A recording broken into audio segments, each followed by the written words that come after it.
জয় শ্রী কাল ভৈরব, হর হর মহাদেব। নবগ্রহের মধ্যে আজকে কথা বলবো বুধ গ্রহকে নিয়ে।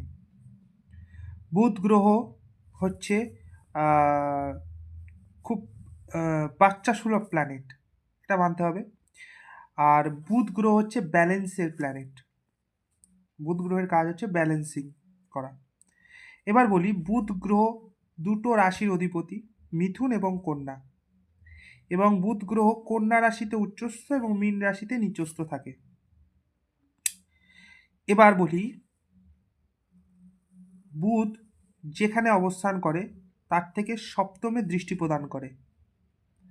বুধ গ্রহ ইন্ডিকেট করে হচ্ছে intelligence, confidence level, communication system, nervous systems, students, mathematics, business এবং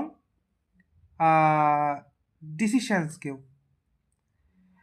এবার বলি, বুধ গ্রহ যাদের ম্যালেফিক থাকে বা যাদের খারাপ থাকে তাদের ক্ষেত্রে কি হয়? ম্যাক্সিমাম ক্ষেত্রে ইম্পালসিভ ডিসিশন হয়। আর হয় কি প্রবলেম?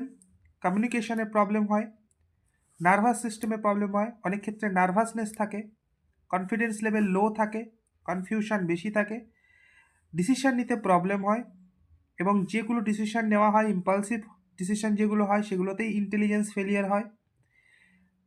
এছাড়াও বুধ গ্রহ যাদের খারাপ থাকে তাদের দাঁতের সমস্যা হওয়া, এটা তাদের নিত্যদিনের প্রবলেম হয়ে থাকে। বা ধরুন নার্ভ রিলেটেড প্রবলেম, বা ধরুন স্কিনের প্রবলেম, এগুলো কিন্তু হয়। এবার বলি, বুধ গ্রহকে ভালো করার উপায় কি?